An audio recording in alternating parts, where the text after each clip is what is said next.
There's a moment that happens in almost every dog owner's home. Your dog walks into a room where there are several people, maybe family members, maybe guests, and without any obvious reason, they choose to sit beside you, not in front of the couch, not near the food bowl, right next to you. You probably didn't think too much of it. Maybe you reached down and scratched their ear and moved on. But that moment, that quiet, unremarkable moment, may be one of the most significant things your dog has ever done. Because here's what most people don't realize. Dogs don't bond randomly. They don't give their closeness to whoever feeds them or whoever is loudest or whoever sits in the biggest chair. The attachment a dog forms is specific, earned, and deeply felt. And once they've chosen someone, they spend the rest of their lives communicating that choice in ways so small, so woven into the ordinary day that most of us walk right past them. This video is about those moments. It's not about training or tricks. It's not about dominance or obedience. It's about something quieter. The way a bonded dog tells you, over and over again, every single day, that you are the person they trust most in the world. By the end of this, you'll see your dog differently, not more dramatically, more clearly. And I think you'll realize that some of the smallest things your dog does have been meaning something all along. Let's start with something almost every dog owner has experienced, and almost none of them understand correctly. Your dog follows you from room to room. You get up to make coffee, they follow. You go to the bathroom, they wait outside the door. You move to the couch, they move too. The easy explanation, the one most people land on, is that the dog is clingy, or bored, or just doesn't want to be left alone. But watch it more carefully, and a different picture emerges. Dogs are what researchers call a social species with a secure base orientation. In plain terms, that means a bonded dog doesn't just want to be near you because they're anxious. They want to be near you because you are their reference point. You are how they understand whether the environment is safe. When your dog follows you into the kitchen, they're not just seeking company. They're checking in. They're recalibrating. You being present means the world is stable, predictable, manageable.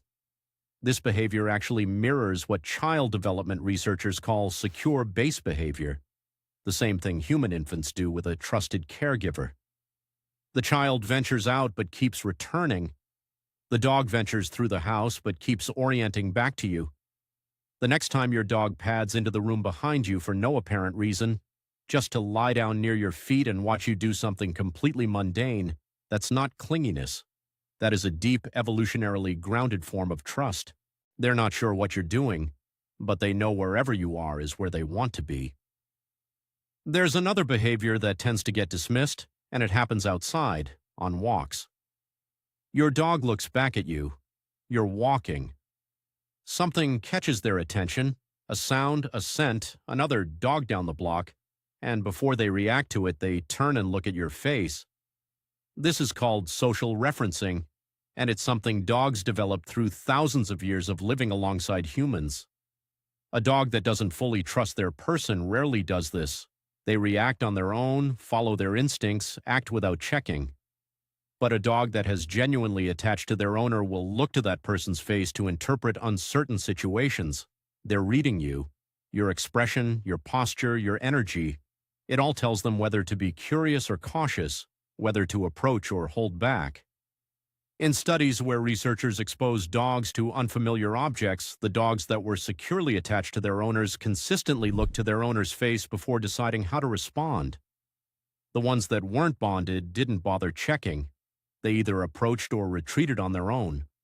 So the next time your dog pauses on a walk and turns to look up at you, they're not being indecisive. They're trusting your read of the world over their own. That's not a small thing. That's what attachment actually looks like in a living, breathing animal. Now let's talk about something that happens in the quiet hours, the ones most people don't pay attention to. Where does your dog sleep? Not where you've trained them to sleep, where they actually choose to sleep when given the option. Because for a dog, sleep is one of the most vulnerable states they can be in.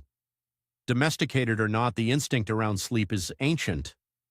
An animal that sleeps deeply and openly is an animal that feels safe. And dogs, when they truly feel safe, tend to sleep close to the person they've chosen, not just in the same room, often with some part of their body touching you or angled toward you, or in a position where they can see you the moment they open their eyes. There's a specific sleeping behavior that's easy to overlook: the dog who sleeps with their back against you facing outward. Many people assume this means the dog isn't really that connected. They're not curling into you, they're pointing away. But this is actually a protective instinct. A dog who positions themselves facing the room while sleeping against their person is, in the most fundamental sense, standing guard. They are placing themselves between you and whatever might come. You are the thing worth protecting. It's also worth noticing which direction your dog faces when they sleep alone. Dogs with strong attachment to a person will often orient their body toward where that person usually sits, or toward the door the person uses. Even in sleep, there's an awareness of where you are. Here's the one that changes people when they hear it, and I want you to pay attention to this the next time it happens. Your dog leans against you. It might be gentle, almost accidental seeming. They just sort of settle their weight into your leg or press their side against yours on the couch. It lasts a few seconds, maybe longer. And then life continues. This is physical communication. Dogs who lean into their people are doing something that, in canine social terms, carries real weight. No pun intended. Physical contact initiated by the dog, unprompted, is a form of what researchers call affiliative behavior. It's connection-seeking, not anxiety, not a demand, just closeness for the sake of closeness. And here's the part that gets overlooked. Dogs know the difference between a stressed lean and a content one. A dog leaning into you because they're frightened will look different. Their body will be tense, their ears back, maybe their tail tucked. A dog who leans into you because they feel at ease will do it with a relaxed body, soft eyes, maybe a slow tail wag. The second kind of lean, the calm, unprompted, completely unnecessary lean, is the dog saying something without any need to speak. It's physical proximity as language, and for the dog that trusts you most, you are the person they choose to be physically close to when there's no particular reason to be. Let's shift to something dogs do that often makes owners feel guilty, though it shouldn't. Your dog watches you when you're upset, you're having a hard day, you're sitting on the couch, stressed or sad or just drained, and your dog comes over and sits near you. They might put their head in your lap. They might just sit and look at you steadily. They don't try to make you play. They don't seem to want anything. They just stay. What's happening here is genuine emotional attunement. Dogs read human emotion with a sophistication that still surprises researchers. They're sensitive to changes in your voice, your posture, your breathing, your scent. Stress has a physiological profile. Cortisol levels change, body language shifts. And a dog who lives closely with you has learned your emotional baseline well enough to notice when you've deviated from it. What they do with that information is telling. A dog who just lives with you might notice and move away because elevated emotion can be uncomfortable. But a dog who has chosen you tends to move closer. They orient toward you, not away. In some cases, they'll position themselves to offer pressure, that head on the lap, the body pressed against your side, in a way that for many people is genuinely calming. You didn't teach them this. They figured it out because they pay attention to you more than you probably realize. There's a small habit worth watching for, and it happens so quickly that most people never notice it. Your dog yawns when you yawn. This isn't a coincidence, and it isn't just a tired dog. Contagious yawning in dogs, particularly when triggered by their owner yawning, is considered a possible marker of empathic responsiveness. In studies, dogs were significantly more likely to yawn contagiously in response to their owner than to a stranger. The theory is that this mimicking behavior reflects attunement, a kind of involuntary mirroring that happens when an animal is emotionally tuned into another. Your dog isn't consciously deciding to yawn when you do, but their nervous system is registering you, tracking you, synced to you in small ways you'd never expect. The same thing can happen with sighs, with relaxed breathing, even with certain physical postures. Spend time around a deeply bonded dog and you'll start to notice how much they mirror you. how their energy often matches yours before anything external has changed. This is not coincidence. It is closeness expressed at a level below thought. Now I want to talk about something that may actually matter more than anything else in this video. What happens in the first few seconds after you come home? Your dog has been waiting. They don't know how long. Dogs don't experience time the way we do, but something in their routine told them you would return, and when the door opens, there's a response. Watch that response carefully. A dog who greets you with their whole body, not just a wagging tail, but loose, wiggly, spinning, sometimes vocalizing, is releasing something that was being held. Some researchers describe this as the stress of separation resolving. The dog's cortisol levels, which can rise during absence, begin to fall when a trusted person returns. The greeting isn't just excitement, it is relief. And here's the thing worth sitting with.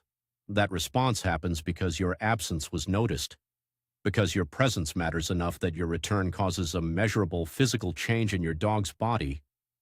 You are not background to your dog. You are not furniture. You are the thing they wait for.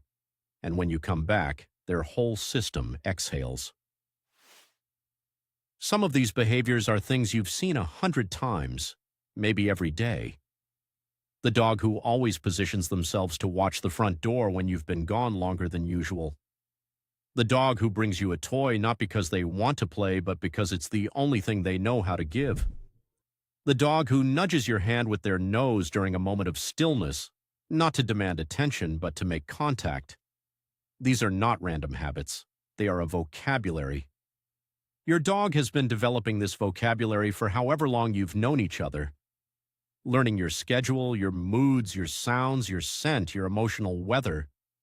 Building a picture of you that is more detailed than you probably know. They've been telling you, in their way, who they chose, every time they followed you down the hall, every time they looked back at your face on a walk, every time they leaned in or settled close or waited at the door or exhaled the moment you came home. The bond between a dog and the person they've chosen is something most of us sense without fully understanding. It feels like love, because in many of the ways that matter, it is.